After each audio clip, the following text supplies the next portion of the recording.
Hello everyone, আজকে আমরা যেই কাজটি করব তোমরা থাম্বনেল আর টাইটেল দেখে বুঝতেই পেরেছো।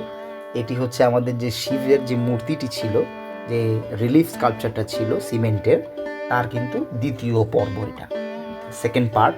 তো এই পার্টে আমি যেরকম বলেছিলাম, আজকে আমরা যেটা করব দেখব সেটা হচ্ছে চুল, শিবের যে জটা আছে তার চুলের মুভমেন্টগুলো এবং কিছু কিছু কারেকশান, কিছু রেকটিফিকেশান, কিছু ডিটেলিং, খুবই ছোটো ছোটো ডিটেলিংগুলো আমরা আজকে কিন্তু করব।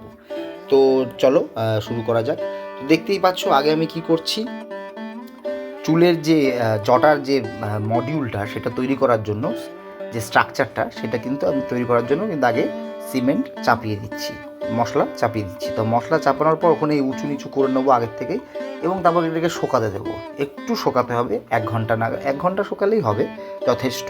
তো শুকানোর পর আমি তার উপরে আরও সিমেন্ট দিয়ে আরও মধ্যে কিন্তু আরও যাতে সুন্দর করা যায়, হ্যাঁ, সঠিকভাবে যে রিলিফটা করা যায় সেটা কিন্তু আমরা ব্যবস্থা করব। এবং শুকিয়ে যাওয়ার পর আমরা কুর্নি বা যে বলতে পারো স্প্যাচুলা, সেই স্প্যাচুলা দিয়ে কিন্তু আমরা ওটাকে কেটে কেটে বের করব, কার্ভিং করব এখানে, ঠিক আছে? তো কার্ভিং করার জন্য কিন্তু আগে এটা একটু শোকাতে দিতে হবে। যদি একবারে তুমি সঙ্গে সঙ্গে তোমরা চাপিয়েই সঙ্গে সঙ্গে যদি কার্ভিং করা শুরু করে দাও, তখন কিন্তু ওটা খসে পড়ে যাবে, এটা দেখতে হবে। আর যখনই একটা কাজ, এটা যেহেতু অনেক দিন পর পর পর আমি কাজটা করেছি, 1 সপ্তাহ পর, এমনও হয়েছে 2 সপ্তাহ পর কাজটা আবার ধরেছি। তো সেক্ষেত্রে কী করতে হবে, যখনই তুমি আবার কাজটা আবার করছো ফার্স্ট থেকে, মানে আবার স্টার্ট করছো, তখন কী করতে হবে, আগের যে সিমেন্টের যে কাজটা করেছো সেটা তো একদম শুকিয়ে কাঠ হয়ে গেছে, একদম মানে পারফেক্ট হয়ে গেছে, স্ট্রং হয়ে গেছে। তো তখন কী করতে হবে, তোমাকে জল প্রথমে তো ভিজিয়ে নিতে হবে ভালো করে, একদম খুবই ভালো করে ভিজিয়ে নিতে হবে। ভিজিয়ে নেওয়ার পর তোমাকে সিমেন্ট, একদম শুধু সিমেন্ট দিয়ে, মানে একদম ড্রাই সিমেন্ট দিয়ে কিন্তু ওটার উপরে ছিটিয়ে দিতে হবে, যাতে করে ওটার উপরে বসে যায়। তারপর যখন তুমি মশলাটা দেবে ওর উপরে, তখন কিন্তু এটা আরও ভালো ধরবে, নাহলে কিন্তু ধরবে না। তো এখন আমি কেটে কেটে ওটাকে কার্ভিং করে করে বের করছি, ড্রয়িং ওয়াইজ, মানে যেমন ড্রয়িং হয় একটা জটার, যেমন সেই ড্রয়িংটাও কিন্তু খেয়াল রাখতে হবে, নাহলে কিন্তু ভালো লাগবে না। যদি রিয়েলিস্টিক করতে চাও, সুন্দর করতে চাও, তো ড্রয়িংগুলো একটু খেয়াল রাখতে হবে যে কী রকমভাবে চুলটা আছে, কী রকমভাবে একটা জটা থাকলে দেখতে ভালো লাগে। হ্যাঁ, একটু একটু আর্টিফিশিয়াল, কিছুটা রিয়েলিস্টিক, কিছুটা একটু মন গড়া, এগুলো করতে হবে, নাহলে ভালো লাগবে না। কেননা ইনি হচ্ছে ঈশ্বর, একটা দেবতা, তার একটা পোর্ট্রেট আমরা করছি।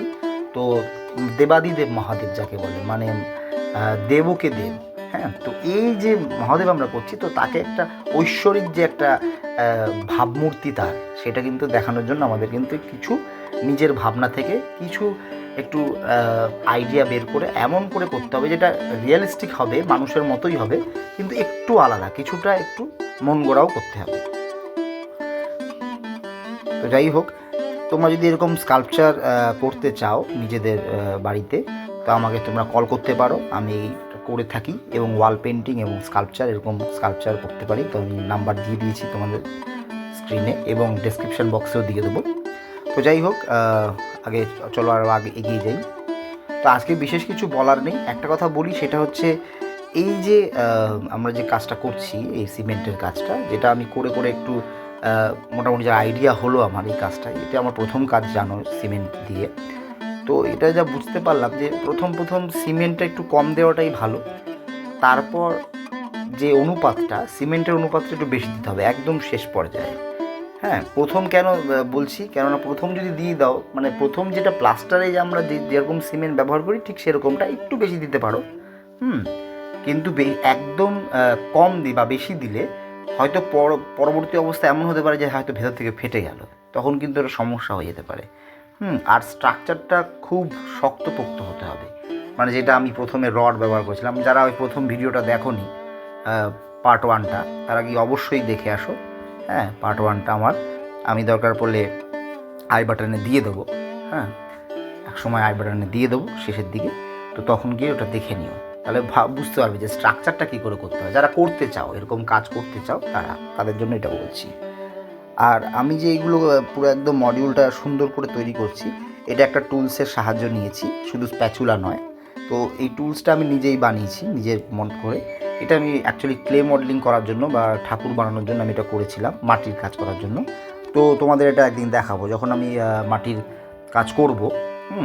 সেদিন তখন তো ভালো করে এটা দেখাবো যে টুলসটা কী কাজে লাগে এবং কেমনভাবে তৈরি করেছি আমি, সেটা একটা দেখার বিষয় আছে। তো যাই হোক, আমরা এখন এগোচ্ছি আস্তে আস্তে।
এখানে যেটা আমি করছি সেই টুলসটি যেটার কথা বললাম, সেই টুলসটি কিন্তু এখানে ব্যবহার করছি। ওই টুলটা দিয়েই কিন্তু আস্তে আস্তে ধীরে ধীরে এটা কীভাবে গোলটা হবে, এটা একটা সুন্দর একটা অবয়ব তৈরি হয় এই টুলটা দিয়ে। এটা স্প্যাচুলা দিয়ে হবে না, ভালো স্প্যাচুলা দিয়ে শার্প লাইনগুলো তৈরি হবে, বাট এটা দিয়ে সেই জিনিসটা কিন্তু তোমরা পাবে, যে মোলায়েম যে ব্যাপারটা।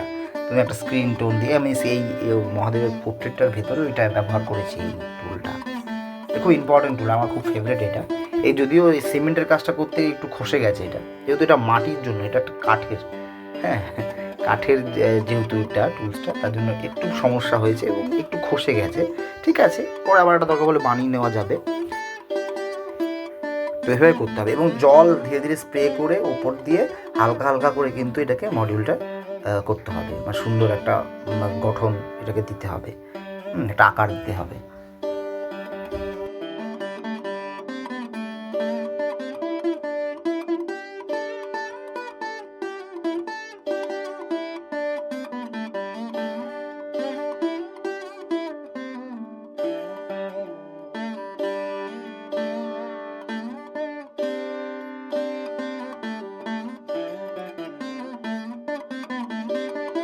এবার আমরা করছি যে, এটা বলেছিলাম আগে, ব্যাকগ্রাউন্ডটা হবে একটা গুহার, মানে কোনো একটা দেওয়াল, গুহার একটা দেওয়াল, সে তার মধ্যে কিন্তু স্কাল্পচারটা থাকবে মহাদেবের।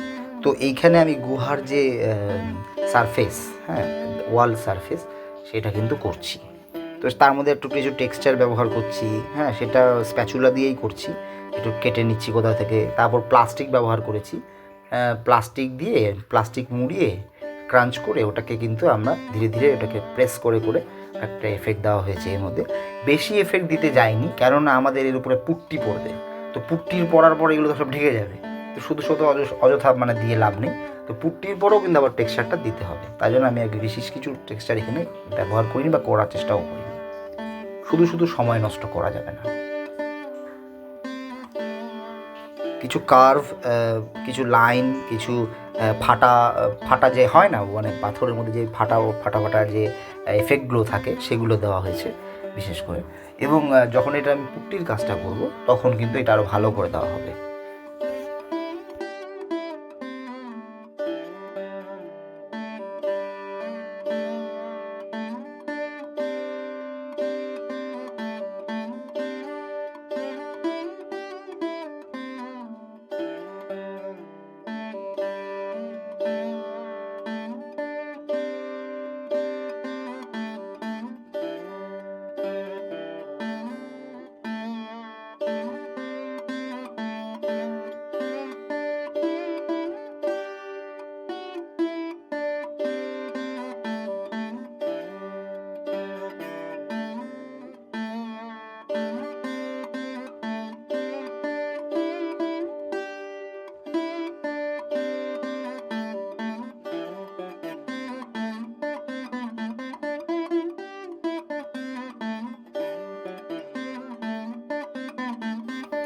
এখন প্লাস্টিক দিয়ে আমরা এই ছাপগুলো করে দিলাম একটা, তাহলে পাথরের একটা সুন্দর এফেক্ট কিন্তু আমরা পাবো এটা করলে।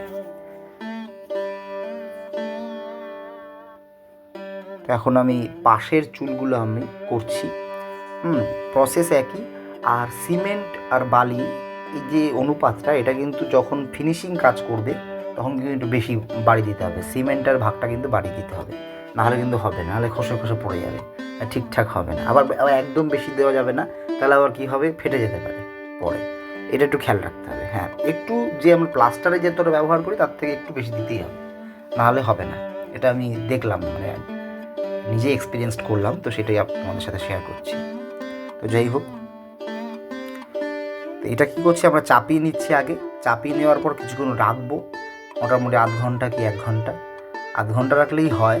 মোটামুটি একটা ড্রাই জায়গায় চলে যাবে যখন, তখন কিন্তু আমরা কার্ভিং করে ওটাকে ধীরে ধীরে কেটে কেটে বের করব। ঠিক আছে, যেমন মাটির কাজেও আমরা তাই করি, সিমেন্টও একই, ও সব প্রসেস সবই একই। হ্যাঁ, শুধু মিডিয়ামটা যখন আলাদা হয়ে যায় তখন তার নেচারটাও আলাদা হয়ে যায়, তখন সেটাকে একটু মাথায় রেখে করতে হয়। হ্যাঁ, মাটিতে যেমন কি, হ্যাঁ, মাটি মেখে দিয়ে দিলাম, হ্যাঁ, দিয়ে দেওয়ার পর কী করে ওটাকে কেটে বের করে দিলাম। এবার মাটির সাথে সিমেন্টের একটা পার্থক্য আছে। মাটিতে যেমন খুব সহজেই চাপিয়ে দিয়ে ঠিক করে কমপ্লিট করে দেওয়া যায়, সিমেন্টে ততটাই কঠিন হয়ে দাঁড়ায় ওটা। কিন্তু আবার মাটিতে একটা অসুবিধা আছে, সেটা হচ্ছে কি, মাটি যখন শুকিয়ে যায় তখন আবার ফেটে যাওয়ার একটা ভয় থাকে, সেটাকে আবার মেনটেন করতে হয়। যারা ঠাকুর বানাও তারা জানো। আর তারপর কি হয়, সিমেন্টে আবার এই অসুবিধাটা নেই। একবার যখন লেগে গেল এবং একবার যখন তুমি পুরো আকারটা দিয়ে দিলে, সুন্দর একদম পারফেক্ট হয়ে গেল, ব্যাস, ওটা আর চিন্তা করতে হবে না, ওটা পুরো লাইফ টাইম হয়ে গেল, ওটা আর বেরোবেও না, খসবেও না, ফাটবেও না, কিচ্ছু হবে না। ঠিক আছে, হ্যাঁ, এবার সিমেন্টের পরিমাণ খুব বেশি হয়ে গেলে ফেটে যেতে পারে। আমাদের এই মিস্ত্রি দাদের সাথে কথা বলেছি, তারা তাই বলেছে আমাকে, তো আমি ততটুকুই জানি। তো এখন খালি ওই ওয়াটার স্প্ল্যাশ দিয়ে একটু হালকা করে জল ছিটিয়ে অল্প করে, তুমি স্প্রে গান দিয়েও করতে পারো, স্প্রে দিয়ে তারপর আমরা কিন্তু ওটাকে সুন্দর করে মসৃণ করে দেবো, যাতে করে দেখতে ভালো লাগে। তো খুবই লেটেস্ট টাইপের ভিডিও আমি কিন্তু আনবো, এবং বিভিন্ন রকম আর্ট রিলেটেড ভিডিওগুলো কিন্তু এখানে আসবে আমার চ্যানেলে। তো যারা চ্যানেলে নতুন এসছো তারা অবশ্যই সাবস্ক্রাইব করো চ্যানেলটাকে, আমি বারবার একটি কথাই বলি, এবং বন্ধুদের সাথে শেয়ার করো।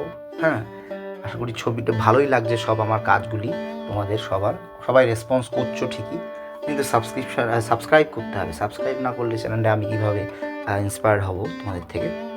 তো যাই হোক, আমি এখন কি করছি, এটাকে ওর যে কানের যে পড়েছে মহাদেব, কানের অনেক রকমের করা যায়, একটা গোল রুদ্রাক্ষের একটা কানের 2-1 জায়গায় দেখেছি, আর আমি একটা দেখেছি এটা রিং টাইপের। তো রিং টাইপেরই মোটামুটি করেছি, রুদ্রাক্ষ আর রিংটাকে দুটোকে মিশিয়ে দিয়েছি আমি।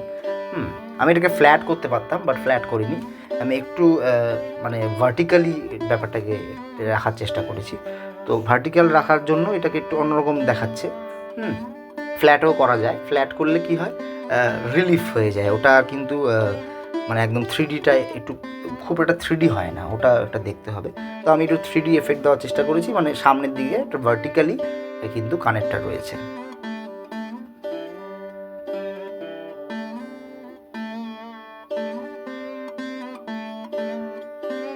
তো এখন ওই যেটা আমরা চাপিয়ে নিলাম আগে, যে বললাম একটু আগে, আধা ঘন্টা হয়ে গেছে, এর মধ্যে আমার শুকানো হয়ে গেছে মোটামুটি, এখন কিন্তু কেটে কেটে ওটাকে বের করা যাবে। তো তখন তাই করছি। এই যে মানে রিং, যেহেতু এটা রিং টাইপের, তার জন্য একটা মিডল একটা কার্ভ একটা কেটে ওখান থেকে অংশটা সিমেন্ট কিছু বের করে নিচ্ছি, যাতে করে ওটা মনে হয় একটা রিং টাইপের আছে, এবং সেটা 3D এফেক্ট একটা দেওয়ার চেষ্টা করা হয়েছে এখানে।